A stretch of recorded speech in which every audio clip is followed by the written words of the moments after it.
Wuthering Heights by Emily Brontë. Chapter 29.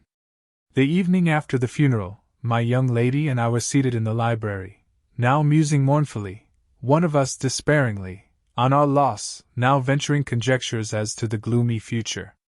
We had just agreed the best destiny which could await Catherine would be a permission to continue resident at the Grange, at least during Linton's life, he being allowed to join her there, and I to remain as housekeeper.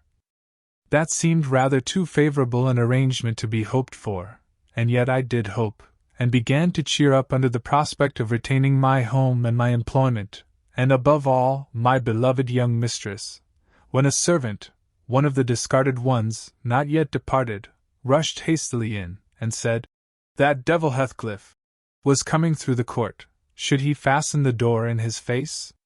If we had been mad enough to order that proceeding, we had not time. He made no ceremony of knocking or announcing his name. He was master, and availed himself of the master's privilege to walk straight in, without saying a word. The sound of our informant's voice directed him to the library. He entered and, motioning him out, shut the door. It was the same room into which he had been ushered, as a guest, 18 years before. The same moon shone through the window, and the same autumn landscape lay outside.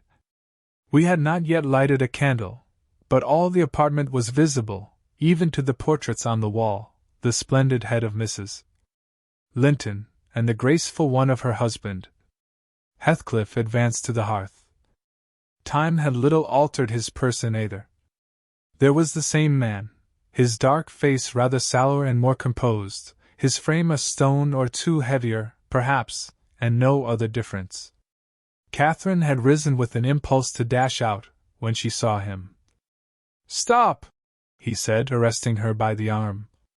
"No more runnings away! Where would you go? I'm come to fetch you home, and I hope you'll be a dutiful daughter and not encourage my son to further disobedience. I was embarrassed how to punish him when I discovered his part in the business. He's such a cobweb, a pinch would annihilate him. But you'll see by his look that he has received his due. I brought him down one evening, the day before yesterday, and just set him in a chair, and never touched him afterwards. I sent Hareton out, and we had the room to ourselves. In 2 hours I called Joseph to carry him up again, and since then my presence is as potent on his nerves as a ghost, and I fancy he sees me often, though I am not near.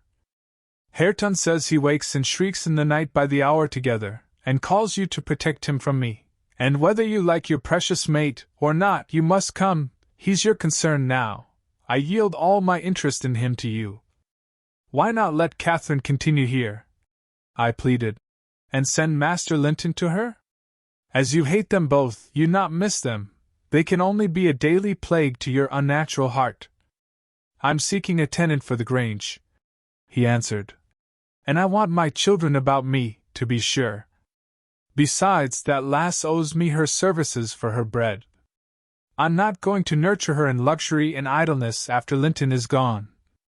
Make haste and get ready now, and don't oblige me to compel you." "I shall," said Catherine. "Linton is all I have to love in the world, and though you have done what you could to make him hateful to me, and me to him, you cannot make us hate each other. And I defy you to hurt him when I am by, and I defy you to frighten me." "You are a boastful champion," replied Heathcliff. "But I don't like you well enough to hurt him. You shall get the full benefit of the torment, as long as it lasts.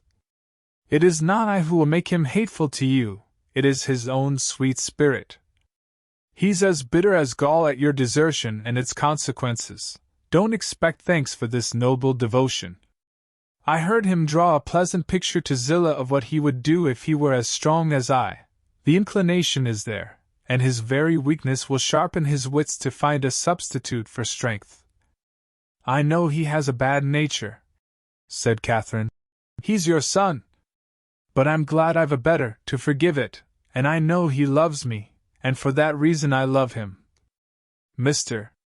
Heathcliff, you have nobody to love you, and however miserable you make us, we shall still have the revenge of thinking that your cruelty arises from your greater misery. You are miserable, are you not? Lonely, like the devil, and envious like him? Nobody loves you, nobody will cry for you when you die. I wouldn't be you." Catherine spoke with a kind of dreary triumph. She seemed to have made up her mind to enter into the spirit of her future family, and draw pleasure from the griefs of her enemies. "You shall be sorry to be yourself presently," said her father-in-law, "if you stand there another minute. Begone, witch, and get your things." She scornfully withdrew. In her absence I began to beg for Zilla's place at the Heights, offering to resign mine to her, but he would suffer it on no account. He bid me be silent, and then, for the first time, allowed himself a glance round the room and a look at the pictures. Having studied Mrs. Linton's, he said, "I shall have that home. Not because I need it, but—" He turned abruptly to the fire, and continued, with what, for lack of a better word, I must call a smile. "I'll tell you what I did yesterday. I got the sexton, who was digging Linton's grave, to remove the earth off her coffin lid, and I opened it. I thought once I would have stayed there. When I saw her face again, it is hers yet. He had hard work to stir me, but he said it would change if the air blew on it, and so I struck one side of the coffin loose, and covered it up, not Linton's side, damn him. I wish he'd been soldered in lead. And I bribed the sexton to pull it away when I'm laid there, and slide mine out too. I'll have it made so, and then by the time Linton gets to us he'll not know which is which." "You were very wicked, Mr.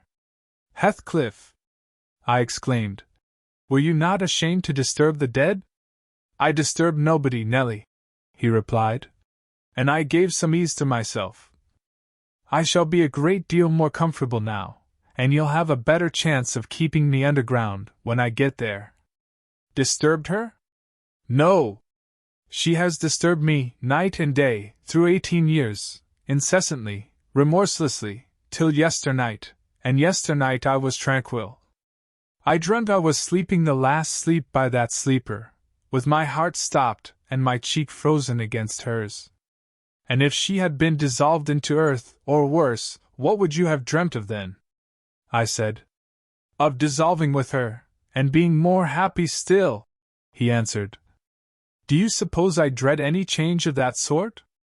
I expected such a transformation on raising the lid, but I'm better pleased that it should not commence till I share it. Besides, unless I had received a distinct impression of her passionless features, that strange feeling would hardly have been removed. It began oddly. You know I was wild after she died, and eternally, from dawn to dawn, praying her to return to me her spirit. I have a strong faith in ghosts. I have a conviction that they can, and do, exist among us. The day she was buried, there came a fall of snow. In the evening I went to the churchyard. It blew bleak as winter, all round was solitary. I didn't fear that her fool of a husband would wander up the glen so late, and no one else had business to bring them there. Being alone, and conscious 2 yards of loose earth was the sole barrier between us, I said to myself, I'll have her in my arms again. If she be cold, I'll think it is this north wind that chills me, and if she be motionless, it is sleep. I got a spade from the tool-house, and began to delve with all my might. It scraped the coffin. I fell to work with my hands. The wood commenced cracking about the screws. I was on the point of attaining my object, when it seemed that I heard a sigh from someone above, close at the edge of the grave, and bending down.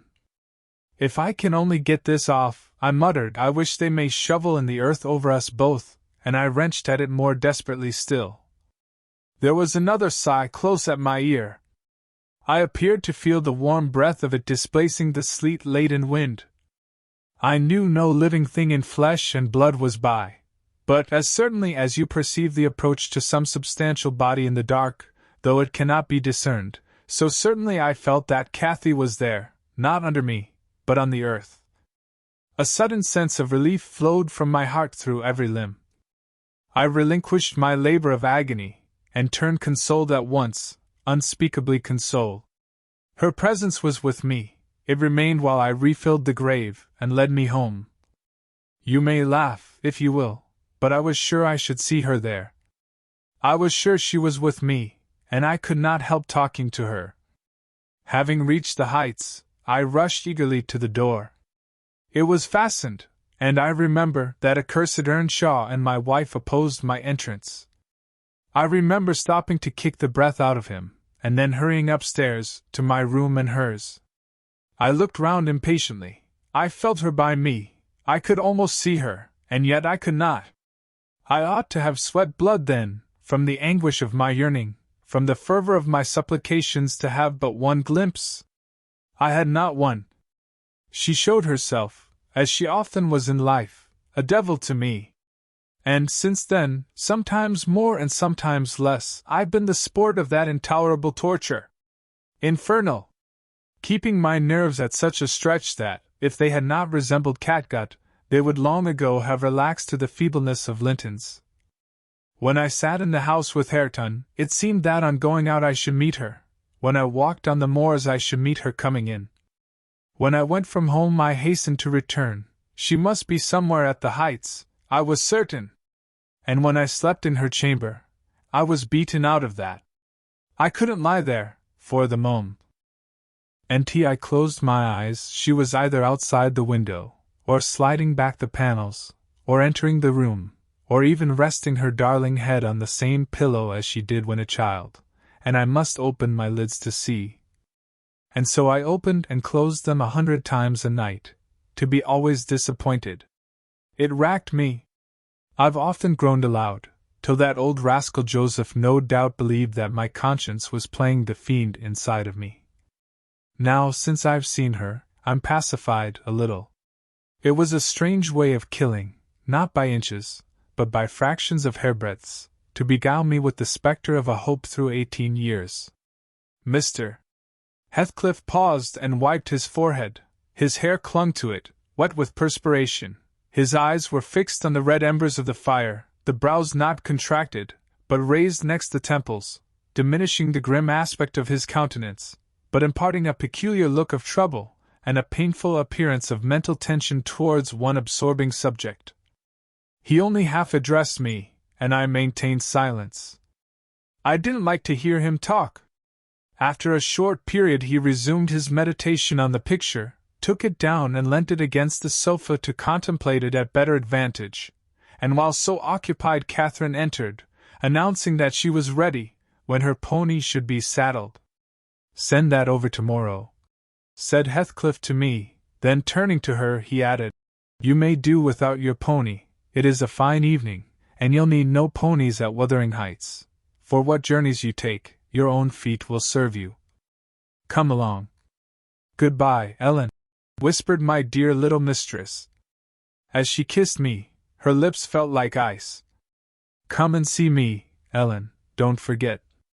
Take care you do no such thing, Mrs. Dean," said her new father. "When I wish to speak to you I'll come here. I want none of your prying at my house." He signed her to precede him, and casting back a look that cut my heart, she obeyed. I watched them, from the window, walk down the garden. Heathcliff fixed Catherine's arm under his, though she disputed the act at first evidently, and with rapid strides he hurried her into the alley, whose trees concealed them.